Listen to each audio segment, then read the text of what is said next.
اور اپنے پروردگار کے آگے عاجزی کی، یہی صاحب جنت ہیں، ہمیشہ اس میں رہیں گے۔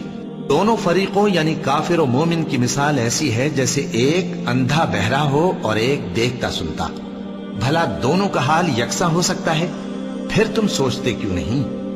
اور ہم نے نوح کو ان کی قوم کی طرف بھیجا تو انہوں نے ان سے کہا کہ میں تم کو کھول کھول کر ڈر سنانے اور یہ پیغام پہنچانے آیا ہوں کہ اللہ کے سوا کسی کی عبادت نہ کرو، مجھے تمہاری نسبت دردناک عذاب کا خوف ہے۔ تو ان کی قوم کے سردار جو کافر تھے کہنے لگے کہ ہم تم کو اپنے ہی جیسا ایک آدمی دیکھتے ہیں اور یہ بھی دیکھتے ہیں کہ تمہارے پیرو وہی لوگ ہوئے ہیں جو ہم میں ادنا درجے کے ہیں، اور وہ بھی سطحی رائے سے، اور ہم تم میں اپنے اوپر کسی طرح کی فضیلت نہیں دیکھتے بلکہ تمہیں جھوٹا خیال کرتے ہیں۔ فرمایا کہ اے قوم دیکھو تو، اگر میں اپنے پروردگار کی طرف سے دلیل روشن رکھتا ہوں اور اس نے مجھے اپنے ہاں سے رحمت بخشی ہو جس کی حقیقت تم سے پوشیدہ ہو گئی ہے، تو کیا ہم اس کے لیے تمہیں مجبور کر سکتے ہیں جبکہ تم اس سے ناخوش ہو؟ اور اے قوم، میں اس نصیحت کے بدلے تم سے مال و زر کا مطالبہ تو نہیں کرتا، میرا صلہ تو اللہ کے ذمے ہے، اور جو لوگ ایمان لائے ہیں میں ان کو نکالنے والا بھی نہیں ہوں، وہ تو اپنے پروردگار سے ملنے والے ہیں، لیکن میں دیکھتا ہوں کہ تم لوگ نادانی کر رہے ہو۔ اے میری قوم، اگر میں ان کو نکال دوں تو اللہ کی گرفت سے بچانے کے لیے کون میری مدد کر سکتا ہے؟ بھلا تم غور کیوں نہیں کرتے؟ اور میں نہ تم سے یہ کہتا ہوں کہ میرے پاس اللہ کے خزانے ہیں، اور نہ یہ کہ میں غیب جانتا ہوں، اور نہ یہ کہتا ہوں کہ میں فرشتہ ہوں، اور نہ ان لوگوں کی نسبت جن کو تم حقارت کی نظر سے دیکھتے ہو یہ کہتا ہوں کہ اللہ ان کو بھلائی یعنی اعمال کی جزا نہیں دے گا۔ جو ان کے دلوں میں ہے اسے اللہ خوب جانتا ہے، اگر میں ایسا کہوں تو بے انصافوں میں ہو جاؤں۔ انہوں نے کہا کہ نوح، تم نے ہم سے جھگڑا تو کیا اور جھگڑا بھی بہت کیا، اب اگر تم سچے ہو تو جس چیز سے ہمیں ڈراتے ہو وہ ہم پر لا نازل کرو۔ نوح نے کہا کہ اس عذاب کو تو اللہ ہی چاہے گا تو نازل کرے گا، اور تم اللہ کو کسی طرح ہرا نہیں سکتے، اور اگر میں یہ چاہوں کہ تمہاری خیر خواہی کروں اور اللہ یہ چاہے کہ تمہیں گمراہ رہنے دے تو میری خیر خواہی تم کو کچھ فائدہ نہیں دے سکتی۔ وہی تمہارا پروردگار ہے اور تمہیں اسی کی طرف لوٹ کر جانا ہے۔ کیا یہ لوگ کہتے ہیں کہ اس پیغمبر نے قرآن اپنے دل سے بنا لیا ہے؟ کہہ دو کہ اگر میں نے دل سے بنا لیا ہے تو میرے گناہ کا وبال مجھ پر، اور جو گناہ تم کرتے ہو اس سے میں بری الذمہ ہوں۔ اور نوح کی طرف وحی کی گئی کہ تمہاری قوم میں جو لوگ ایمان لا چکے ان کے سوا اور کوئی ایمان نہیں لائے گا، تو جو کام یہ کر رہے ہیں ان کی وجہ سے غم نہ کھاؤ، اور ایک کشتی ہمارے حکم سے ہمارے سامنے بناؤ، اور جو لوگ ظالم ہیں ان کے بارے میں مجھ سے کچھ نہ کہنا، کیونکہ وہ ضرور غرق کر دیے جائیں گے۔ اور نوح نے کشتی بنانا شروع کر دی، اور جب ان کی قوم کے سردار ان کے پاس سے گزرتے تو ان سے تمسخر کرتے۔ وہ کہتے کہ اگر تم ہم سے تمسخر کرتے ہو تو جس طرح تم ہم سے تمسخر کرتے ہو اسی طرح ایک وقت ہم بھی تم سے تمسخر کریں گے، اور تم کو جلد معلوم ہو جائے گا کہ کس پر عذاب آتا ہے جو اسے رسوا کرے گا، اور کس پر ہمیشہ کا عذاب نازل ہوتا ہے، یہاں تک کہ جب ہمارا حکم آ پہنچا اور تنور جوش مارنے لگا تو ہم نے نوح کو حکم دیا کہ ہر قسم کے پالتو جانوروں میں سے جوڑا جوڑا یعنی ایک ایک نر اور ایک ایک مادہ لے لو، اور جس شخص کی نسبت حکم ہو چکا ہے کہ ہلاک ہو جائے گا اس کو چھوڑ کر اپنے گھر والوں کو اور جو ایمان لایا ہو اس کو کشتی میں سوار کر لو، اور ان کے ساتھ ایمان بہت ہی کم لوگ لائے تھے۔ نوح نے کہا کہ اللہ کا نام لے کر کہ اسی کے کرم سے اس کا چلنا اور ٹھہرنا ہے، اس میں سوار ہو جاؤ، بے شک میرا پروردگار بخشنے والا ہے، مہربان ہے۔ اور وہ ان کو لے کر طوفان کی لہروں میں چلنے لگی۔ لہریں کیا تھیں؟ گویا پہاڑ تھے۔ اس وقت نوح نے اپنے بیٹے کو جو کشتی سے الگ تھا پکارا کہ بیٹا ہمارے ساتھ سوار ہو جا اور کافروں میں شامل نہ ہو۔ اس نے کہا کہ میں ابھی پہاڑ سے جا لگوں گا، وہ مجھے پانی سے بچا لے گا۔ فرمایا کہ آج اللہ کے عذاب سے کوئی بچانے والا نہیں اور نہ کوئی بچ سکتا ہے مگر وہی جس پر اللہ رحم کرے۔ اتنے میں دونوں کے درمیان لہر حائل ہو گئی اور وہ ڈوب کر رہ گیا، اور حکم دیا گیا کہ اے زمین اپنا پانی نگل جا اور اے آسمان تھم جا، اور پانی خشک ہو گیا اور کام تمام کر دیا گیا، اور کشتی کوہ جودی پر جا ٹھہری، اور کہہ دیا گیا کہ بے انصاف لوگوں پر لعنت۔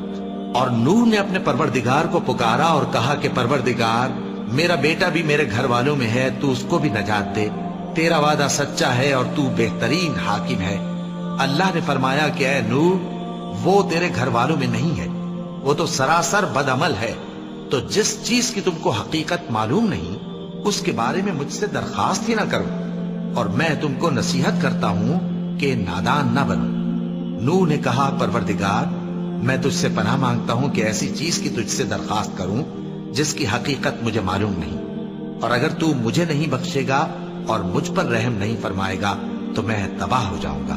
حکم ہوا کہ نوح، ہماری طرف سے سلامتی اور برکتوں کے ساتھ جو تم پر اور تمہارے ساتھ کی جماعتوں پر نازل کی گئی ہیں اتر آؤ، اور کچھ اور جماعتیں ہوں گی جن کو ہم دنیا کے فوائد سے بہرہ مند کریں گے، پھر ان کو ہماری طرف سے عذاب علیم پہنچے گا۔ یہ حالات غیب کی خبروں میں سے ہیں جو ہم تمہاری طرف بھیجتے ہیں، اور اس سے پہلے نہ تم ہی ان کو جانتے تھے اور نہ تمہاری قوم ہی ان سے واقف تھی، تو صبر کرو کہ انجام پرہیزگاروں ہی کا بھلا ہے۔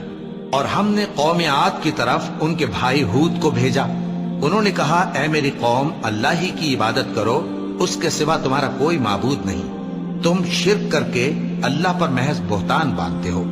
میری قوم، میں اس واعظ و نصیحت کا تم سے کچھ صلہ نہیں مانگتا، میرا صلہ تو اس کے ذمے ہے جس نے مجھے پیدا کیا، بھلا تم سمجھتے کیوں نہیں؟ اور اے قوم، اپنے پروردگار سے بخشش مانگو، پھر اس کے آگے توبہ کرو، وہ تم پر آسمان سے موسلا دھار بارش برسائے گا اور تمہاری طاقت پر طاقت بڑھائے گا، اور دیکھو گناہگار بن کر روگردانی نہ کرو۔ وہ بولے ہود، تم ہمارے پاس کوئی دلیل ظاہر نہیں لائے، اور ہم صرف تمہارے کہنے سے نہ اپنے معبودوں کو چھوڑنے والے ہیں اور نہ تم پر ایمان لانے والے ہیں، ہم تو یہ سمجھتے ہیں کہ ہمارے کسی معبود نے تمہیں تکلیف پہنچا کر دیوانہ کر دیا ہے۔ انہوں نے کہا کہ میں اللہ کو گواہ کرتا ہوں اور تم بھی گواہ رہو کہ جن کو تم اللہ کا شریک بناتے ہو میں ان سے بیزار ہوں، یعنی جن کی اللہ کے سوا عبادت کرتے ہو، تو تم سب مل کر میرے بارے میں جو تدبیر کرنی چاہو کر لو اور مجھے مہلت نہ دو۔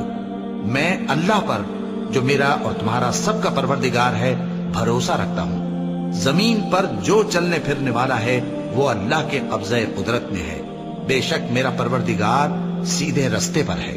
اب اگر تم روگردانی کرو گے تو جو پیغام میرے ذریعے تمہاری طرف بھیجا گیا ہے وہ میں نے تمہیں پہنچا دیا ہے، اور میرا پروردگار تمہاری جگہ اور لوگوں کو لا بسائے گا، اور تم اللہ کا کچھ بھی نہیں بگاڑ سکو گے۔ میرا پروردگار تو ہر چیز پر نگہبان ہے۔ اور جب ہمارا حکم عذاب آ پہنچا تو ہم نے ہود کو اور جو لوگ ان کے ساتھ ایمان لائے تھے ان کو اپنی مہربانی سے بچا لیا اور انہیں عذاب شدید سے نجات دی۔ یہ وہی قوم عاد ہے جس نے اللہ کی نشانیوں سے انکار کیا اور اس کے پیغمبروں کی نافرمانی کی اور ہر سرکش و متکبر کا کہا مانا، اور اس دنیا میں بھی لعنت ان کے پیچھے لگی رہی اور قیامت کے دن بھی لگی رہے گی۔ دیکھو، قوم عاد نے اپنے پروردگار سے کفر کیا، اور سن رکھو، قوم عاد پر پھٹکار ہے جو ہود کی قوم تھی۔ اور قوم سمود کی طرف ان کے بھائی صالح کو بھیجا تو انہوں نے کہا اے قوم، اللہ ہی کی عبادت کرو، اس کے سوا تمہارا کوئی معبود نہیں، اسی نے تم کو زمین سے پیدا کیا اور اس میں آباد کیا، تو اس سے مغفرت مانگو اور اس کے آگے توبہ کرو، بے شک میرا پروردگار نزدیک بھی ہے اور دعا کا قبول کرنے والا بھی ہے۔ انہوں نے کہا کہ صالح، اس سے پہلے ہم تم سے کئی طرح کی امیدیں رکھتے تھے، اب وہ منقطع ہو گئی، کیا تم ہم کو ان چیزوں سے منع کرتے ہو جن کو ہمارے بزرگ پوجتے آئے ہیں؟ اور جس بات کی طرف تم ہمیں بلاتے ہو اس کی طرف سے ہم بڑے بھاری شک میں ہیں۔ صالح نے کہا اے میری قوم، بھلا دیکھو تو، اگر میں اپنے پروردگار کی طرف سے کھلی دلیل پر ہوں اور اس نے مجھے اپنے ہاتھ سے نبوت کی نعمت بخشی ہو، تو اگر میں اللہ کی نافرمانی کروں تو اس کے سامنے میری کون مدد کرے گا؟ تم تو کفر کی باتوں سے میرا نقصان ہی کرتے ہو۔ اور یہ بھی کہا کہ اے قوم، یہ اللہ کی اونٹنی تمہارے لیے ایک نشانی یعنی معجزہ ہے، تو اس کو چھوڑ دو کہ اللہ کی زمین میں جہاں چاہے چرتی پھرے، اور اس کو کسی طرح کی تکلیف نہ دینا، ورنہ تمہیں جلد عذاب آ پکڑے گا۔ مگر انہوں نے اس کو کاٹ ڈالا تو صالح نے کہا کہ اپنے گھروں میں 3 دن اور فائدے اٹھا لو، یہ وعدہ ہے کہ جھوٹا نہ ہوگا۔ پس جب ہمارا حکم آ گیا تو ہم نے صالح کو اور جو لوگ ان کے ساتھ ایمان لائے تھے ان کو اپنی مہربانی سے بچا لیا اور اس دن کی رسوائی سے محفوظ رکھا۔ بے شک تمہارا پروردگار طاقتور ہے، زبردست ہے۔ اور جن لوگوں نے ظلم کیا تھا ان کو چنگھاڑ کی صورت میں عذاب نے آ پکڑا تو وہ اپنے گھروں میں اوندھے پڑے رہ گئے، گویا کبھی ان میں بسے ہی نہ تھے۔ سن رکھو کہ قوم سمود نے اپنے پروردگار سے کفر کیا، اور سن رکھو قوم سمود پر پھٹکار ہے۔ اور ہمارے فرشتے ابراہیم کے پاس بشارت لے کر آئے تو سلام کہا، انہوں نے بھی جواب میں سلام کہا۔ ابھی کچھ وقفہ نہیں ہوا تھا کہ ابراہیم ایک بھنا ہوا بچڑا لے آئے۔ پھر جب دیکھا کہ ان کے ہاتھ کھانے کی طرف نہیں بڑھتے، یعنی وہ کھانا نہیں کھاتے، تو ان کو اجنبی سمجھ کر دل میں خوف کیا۔ فرشتوں نے کہا کہ خوف نہ کیجیے، ہم قوم لوط کی طرف ان کے ہلاک کرنے کو بھیجے گئے ہیں۔ اور ابراہیم کی بیوی جو پاس کھڑی تھی ہنس پڑی، تو ہم نے اس کو اسحاق کی اور اسحاق کے بعد یعقوب کی خوشخبری دی۔ اس نے کہا، اے میرے بچہ ہوگا، میں تو بڑھیا ہوں اور یہ میرے میاں بھی بوڑھے ہیں، یہ تو بڑی عجیب بات ہے۔ انہوں نے کہا، کیا تم اللہ کی قدرت سے تعجب کرتی ہو؟ اے اہل بیت، تم پر اللہ کی رحمت اور اس کی برکتیں ہیں، وہ لائق تعریف ہے، بڑا ہے۔ پھر جب ابراہیم سے خوف جاتا رہا اور ان کو خوشخبری بھی مل گئی تو قوم لوط کے بارے میں لگے ہم سے بحث کرنے۔ بے شک ابراہیم بڑے تحمل والے، نرم دل اور رجوع کرنے والے تھے۔ اے ابراہیم، اس بات کو جانے دو، تمہارے پروردگار کا حکم آ پہنچا ہے اور ان لوگوں پر عذاب آنے والا ہے جو کبھی نہیں ٹلنے کا۔ اور جب ہمارے فرشتے لوط کے پاس آئے تو وہ ان کے آنے سے غمناک اور تنگ دل ہوئے اور کہنے لگے کہ آج کا دن بڑی مشکل کا دن ہے۔ اور لوط کی قوم کے لوگ ان کے پاس بے تحاشا دوڑتے ہوئے آئے، اور یہ لوگ پہلے ہی سے انتہائی بےہودہ حرکتیں کیا کرتے تھے۔ لوط نے کہا کہ اے بھائیو، یہ جو میری قوم کی لڑکیاں ہیں یہ تمہارے لیے جائز اور پاک ہیں، تو اللہ سے ڈرو اور میرے مہمانوں کے بارے میں مجھے بے آبرو نہ کرو۔ کیا تم میں کوئی بھی شائستہ آدمی نہیں؟ وہ بولے، تم کو معلوم ہے کہ تمہاری ان بیٹیوں کی ہمیں کچھ حاجت نہیں، اور جو ہماری غرض ہے اسے تم خوب جانتے ہو۔ لوط نے کہا، اے کاش مجھ میں تمہارے مقابلے کی طاقت ہوتی، یا میں کسی مضبوط قلعے میں پناہ لے لیتا۔ فرشتوں نے کہا، اے لوط، ہم تمہارے پروردگار کے فرشتے ہیں، یہ لوگ ہرگز تم تک نہیں پہنچ سکیں گے، تو کچھ رات رہے سے اپنے گھر والوں کو لے کر چل دو، اور تم میں سے کوئی شخص پیچھے مڑ کر نہ دیکھے، مگر تمہاری بیوی کے جو آفت ان پر پڑنے والی ہے وہی اس پر بھی پڑے گی۔ ان کے عذاب کے وعدے کا وقت صبح ہے، اور کیا صبح کچھ دور ہے؟ پھر جب ہمارا حکم آیا، ہم نے اس بستی کو الٹ کر نیچے اوپر کر دیا اور ان پر پتھر کی تہ بتہ کنکریاں برسائیں جن پر تمہارے پروردگار کے ہاں سے نشان کیے ہوئے تھے، اور وہ بستی ان ظالموں سے کچھ دور نہیں۔ اور مدین کی طرف ان کے بھائی شعیب کو بھیجا تو انہوں نے کہا کہ اے قوم، اللہ ہی کی عبادت کرو کہ اس کے سوا تمہارا کوئی معبود نہیں، اور ناپ اور تول میں کمی نہ کیا کرو، میں تو تم کو آسودہ حال دیکھتا ہوں، اور اگر تم ایمان نہ لاؤ گے تو مجھے تمہارے بارے میں ایک ایسے دن کے عذاب کا خوف ہے جو تم کو گھیر کر رہے گا۔ اور اے میری قوم، ناپ اور تول انصاف کے ساتھ پوری کیا کرو، اور لوگوں کو ان کی چیزیں کم نہ دیا کرو، اور زمین میں خرابی کرتے نہ پھرو۔ اگر تم کو میرے کہنے کا یقین ہو تو اللہ کا دیا ہوا نفع ہی تمہارے لیے بہتر ہے، اور میں تمہارا نگہبان نہیں ہوں۔ انہوں نے کہا، اے شعیب، کیا تمہاری نماز تمہیں یہ سکھاتی ہے کہ جن کو ہمارے باپ دادا پوجتے آئے ہیں ہم ان کو ترک کر دیں، یا اپنے مال میں تصرف کرنا چاہیں تو نہ کریں؟ تم تو بڑے نرم دل اور بڑے سیدھے ہو۔ انہوں نے کہا کہ اے قوم، دیکھو تو، اگر میں اپنے پروردگار کی طرف سے دلیل روشن پر ہوں اور اس نے اپنے ہاں سے مجھے نیک روزی دی ہو تو کیا میں اپنا فرض ادا نہ کروں؟ اور میں نہیں چاہتا کہ جس بات سے میں تمہیں منع کروں خود اس کو کرنے لگوں۔ میں تو جہاں تک مجھ سے ہو سکے تمہارے معاملات کی اصلاح چاہتا ہوں، اور اس بارے میں مجھے توفیق کا ملنا اللہ ہی کے فضل سے ہے۔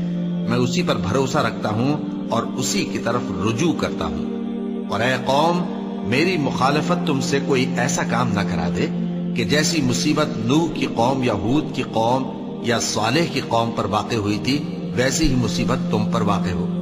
اور لوط کی قوم کا زمانہ تو تم سے کچھ دور نہیں، اور اپنے پروردگار سے بخشش مانگو اور اس کے آگے توبہ کرو۔ بے شک میرا پروردگار بڑا مہربان ہے، بہت محبت کرنے والا ہے۔ انہوں نے کہا کہ شعیب، تمہاری بہت سی باتیں ہماری سمجھ میں نہیں آتی، اور ہم دیکھتے ہیں کہ تم ہم میں کمزور بھی ہو، اور اگر تمہارے بھائی بند نہ ہوتے تو ہم تم کو سنسار کر دیتے، اور تم ہم پر کسی طرح بھی غالب نہیں ہو۔ انہوں نے کہا کہ اے قوم، کیا میرے بھائی بندوں کا دباؤ تم پر اللہ سے زیادہ ہے، اور اس کو تم نے پیٹھ پیچھے ڈال رکھا ہے؟ میرا پروردگار تو تمہارے سب اعمال کا احاطہ کیے ہوئے ہے۔ اور اے قوم، تم اپنی جگہ کام کیے جاؤ، میں اپنی جگہ کام کیے جاتا ہوں۔ تم کو ان قریب معلوم ہو جائے گا کہ رسوا کرنے والا عذاب کس پر آتا ہے اور جھوٹا کون ہے۔ اور تم بھی انتظار کرو، میں بھی تمہارے ساتھ انتظار کرتا ہوں۔ اور جب ہمارا حکم آ پہنچا تو ہم نے شعیب کو اور جو لوگ ان کے ساتھ ایمان لائے تھے ان کو تو اپنی رحمت سے بچا لیا، اور جو ظالم تھے ان کو چنگھاڑ نے آ دبوچا، تو وہ اپنے گھروں میں اوندھے پڑے رہ گئے، گویا ان میں کبھی بسے ہی نہ تھے۔ سن رکھو کہ مدین پر ویسی ہی پھٹکار ہے جیسی سمود پر پھٹکار تھی، اور ہم نے موسیٰ کو اپنی نشانیاں اور دلیل روشن دے کر بھیجا فرعون اور اس کے سرداروں کی طرف، تو وہ فرعون ہی کے حکم پر چلتے رہے، حالانکہ فرعون کا حکم درست نہیں تھا۔ وہ قیامت کے دن اپنی قوم کے آگے آگے چلے گا، پھر ان کو دوزخ میں جا اتارے گا، اور جس مقام پر وہ اتارے جائیں گے وہ برا ہے۔ اور اس جہان میں بھی لعنت ان کے پیچھے لگا دی گئی، اور قیامت کے دن بھی پیچھے لگی رہے گی۔ جو انعام ان کو ملا ہے برا ہے۔ یہ پرانی بستیوں کے تھوڑے سے حالات ہیں جو ہم تم سے بیان کرتے ہیں، ان میں سے بعض تو باقی ہیں اور بعض تہس نہس ہو گئی۔ اور ہم نے ان لوگوں پر ظلم نہیں کیا، بلکہ انہوں نے خود اپنے اوپر ظلم کیا۔ غرض جب تمہارے پروردگار کا حکم آ پہنچا تو جن معبودوں کو وہ اللہ کے سوا پکارا کرتے تھے وہ ان کے کچھ بھی کام نہ آئے، اور بربادی کے سوا انہیں اور کچھ نہ دے سکے۔ اور تمہارا پروردگار جب نافرمان بستیوں کو پکڑا کرتا ہے تو اس کی پکڑ اسی طرح کی ہوتی ہے، بے شک اس کی پکڑ دکھ دینے والی سخت ہے۔ ان قصوں میں اس شخص کے لیے جو عذاب آخرت سے ڈرے عبرت ہے۔ یہ وہ دن ہوگا جس میں سب اکٹھے کیے جائیں گے، اور یہی وہ دن ہوگا جس میں سب اللہ کے روبرو حاضر کیے جائیں گے، اور ہم اس کے لانے میں ایک وقت معین تک تاخیر کر رہے ہیں۔ جس روز وہ آ جائے گا تو کوئی شخص اللہ کے حکم کے بغیر بول بھی نہیں سکے گا۔ پھر ان میں سے کچھ بدبخت ہوں گے اور کچھ نیک بخت۔ تو جو بدبخت ہوں گے وہ دوزخ میں ڈال دیے جائیں گے، اس میں ان کو چلانا اور دھاڑنا ہوگا۔ جب تک آسمان و زمین ہے وہ اسی میں رہیں گے مگر جتنا تمہارا پروردگار چاہے۔ بے شک تمہارا پروردگار جو چاہتا ہے کر دیتا ہے۔ اور جو نیک بخت ہوں گے وہ بہشت میں داخل کیے جائیں گے، اور جب تک آسمان اور زمین ہے ہمیشہ اسی میں رہیں گے مگر جتنا تمہارا پروردگار چاہے۔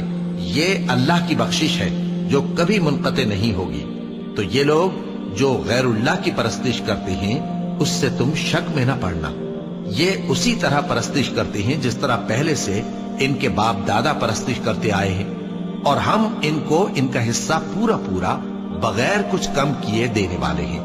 اور ہم نے موسیٰ کو کتاب دی تو اس میں اختلاف کیا گیا، اور اگر تمہارے پروردگار کی طرف سے ایک بات پہلے نہ ہو چکی ہوتی تو ان میں فیصلہ کر دیا جاتا، اور وہ تو اس کی طرف سے بڑے بھاری شک میں پڑے ہوئے ہیں۔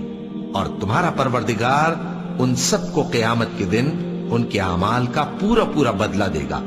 بے شک جو عمل یہ کرتے ہیں وہ اس سے واقف ہے۔ تو اے پیغمبر، جیسا تم کو حکم ہوتا ہے اس پر تم اور جو لوگ تمہارے ساتھ تائب ہوئے ہیں قائم رہو، اور حد سے تجاوز نہ کرنا، وہ تمہارے سب اعمال کو دیکھ رہا ہے۔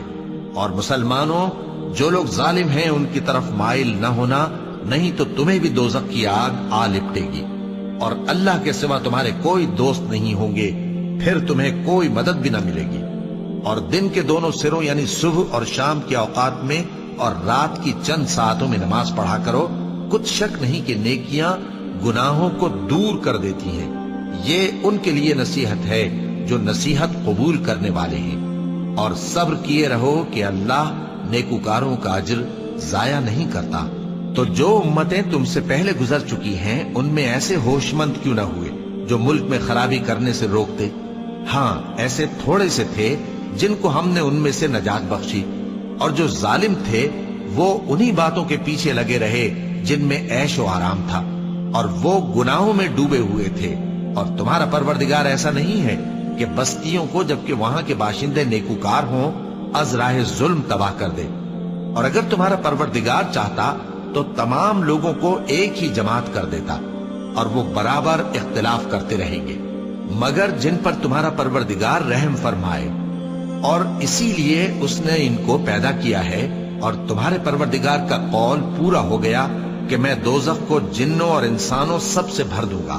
اور اے نبی اور پیغمبروں کے وہ سب حالات جو ہم تم سے بیان کرتے ہیں ان سے ہم تمہارے دل کو جمائے رکھتے ہیں، اور ان حالات میں تمہارے پاس حق پہنچ گیا، اور یہ مومنوں کے لیے نصیحت اور عبرت ہے۔ اور جو لوگ ایمان نہیں لائے ان سے کہہ دو کہ تم اپنی جگہ عمل کیے جاؤ، ہم اپنی جگہ عمل کیے جاتے ہیں، اور نتیجہ اعمال کا تم بھی انتظار کرو، ہم بھی انتظار کرتے ہیں۔ اور آسمانوں اور زمین کی چھپی چیزوں کا علم اللہ ہی کو ہے، اور تمام معاملات اسی کی طرف رجوع کیے جائیں گے، تو اسی کی عبادت کرو اور اسی پر بھروسہ رکھو۔ اور جو کچھ تم لوگ کر رہے ہو تمہارا پروردگار اس سے بے خبر نہیں۔